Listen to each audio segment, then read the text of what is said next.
Hi, I'm Janine Buller. I've got this weird thing because I can't get the microphone to work properly. I've wanted to make a video for a long time now. Been watching naughty apostate videos for quite a while. Well, I really wanted to talk about the Royal Commission in Australia.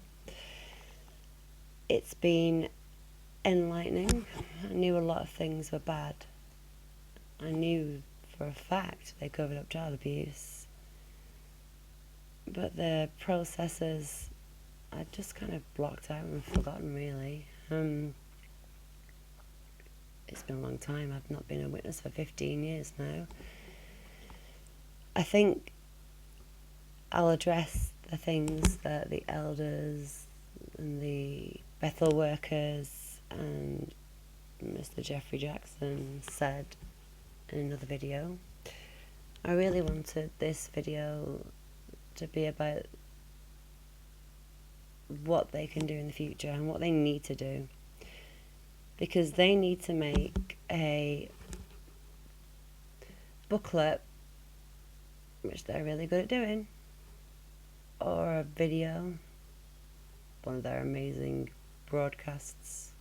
I could use Stretchy Face Let or Warmongering Morris, but I think we should probably use fabulous Jeffrey Jackson, who did a very good job, don't you think? Yes, I think so. And the Caleb and Sophia video needs to be remade, because mentioning a child's conscience in a video that's talking about keeping them safe is it's ridiculous, and I was shocked. Really, really, really shocked. Although I don't know why. I shouldn't have been shocked. It's to be expected, really. It's Jehovah's Witness leaders. What else would they think? Well, the two-witness rule was addressed by Angus Stewart, who was brilliant and has made so many ex-Jehovah's Witnesses feel vindicated, or have their opinion, that what they've been saying validated, really. Just thank you. I just thank you for everything that I want to thank him. Everything he did was just, it was about time, way past the time of something being done, really. So they need to make a booklet to address what rights parents have and victims have for historical abuse, and teens have, or young adults, or young children that are old enough to speak, really, before they even have a complaint to make, so that they know what their rights are. It needs to say they need to go to the police, and that's the best thing to do. But that if they want to talk to somebody, then they can. And they can use the forms in the booklet that maybe will be at the back, that will say who the appointed people are to tell, because they also need training, which none of them have. And sensitivity training might come in handy as well. But there needs to be women to talk to, especially for women dealing with historical abuse, because it's horrible sitting talking to three men in detail about things. Really horrible. So they could appoint 3 women per congregation, and in this booklet, before they hand them out, the people at the literature desk can stick in a piece of paper that will say who these 3 women and 3 elders are, say. and they will be the ones that deal with any cases in each congregation. And they can also be the ones that go and deal with any others that get dealt with and need help from other congregations, maybe. And I also think that it needs to be made clear that anything that the women, anything they want, they won't be reprimanded for.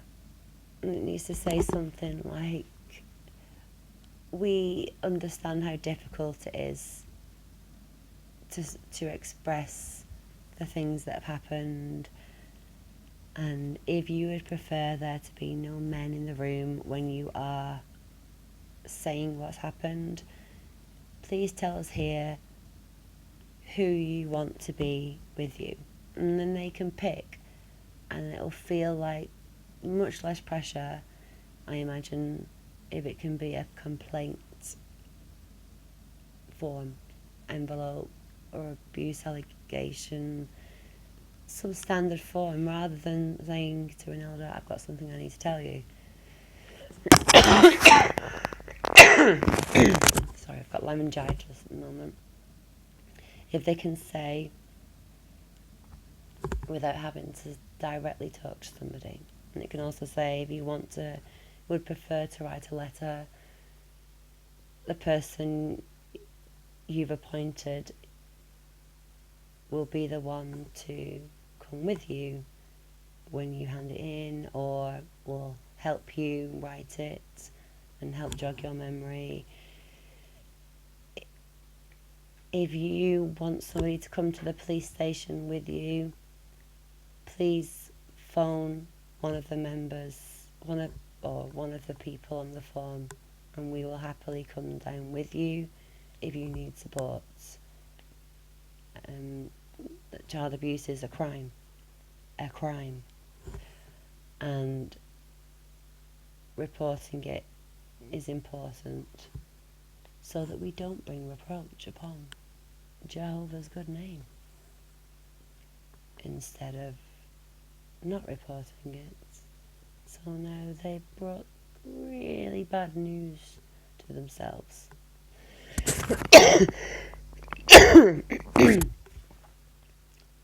And I hope they do something like this. And maybe a teen film as well. Or, a teen film, Caleb and Sophia, cartoon, a booklet for kids, and one for parents, and also every adult in the congregation. And I think they should go through it, the kids one, and do a little talk for children, so that children in the congregation know who they can tell. And when they're ready or safe enough to, they can tell.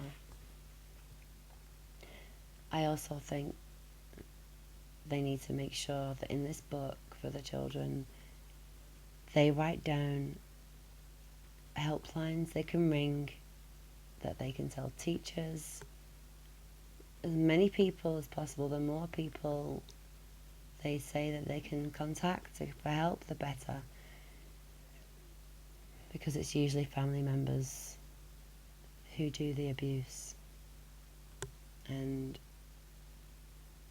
if a Jehovah's Witness child doesn't know, has nowhere else to turn, because say all their members of every member of their family might be a witness, then there's not really much else they can do until they're old enough to leave, which happens in a lot of the cases that were talked about in the Royal Committee. Anyway, that's what I thought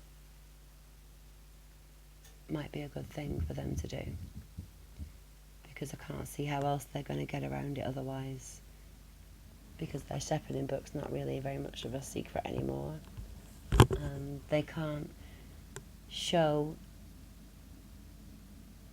the Royal Committee, when they go back in 2.5 years, they can't show that they've told parents that they can go to the police as soon as they're told, because what they need to be doing is telling members before it even happens, and they need to be setting up some sort of safeguarding thing for children before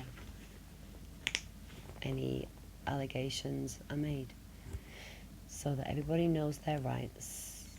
And in the booklet for parents and other adults, it needs to lay out what will happen in the judicial committees as well, step by step what will happen. Then people know where they stand. It shouldn't be such a big secret. If there's nothing to be embarrassed about, then there's no need to keep it a secret. They need to just stop with the lies and the secrecy. And they need to stop being a business and start being a church or a charity, because I've never seen them doing a single bit of charity work ever, not without getting some payment for it and using their they definitely don't do charity work, actually. They build kingdom halls using voluntary labour and voluntary donations and voluntary donated materials.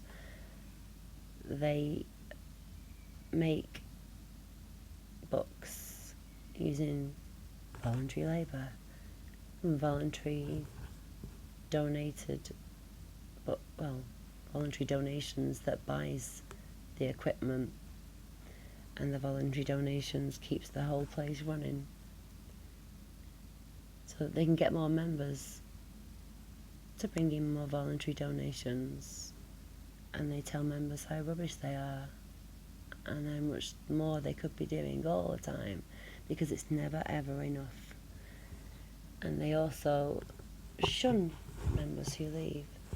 So once they've got their hooks in on somebody and made them not speak to their family as much and made them get rid of their old friends and their old lives and put on their new personality, if that person wants to leave, they'll feel like they have nowhere to go, because it's like an abusive relationship.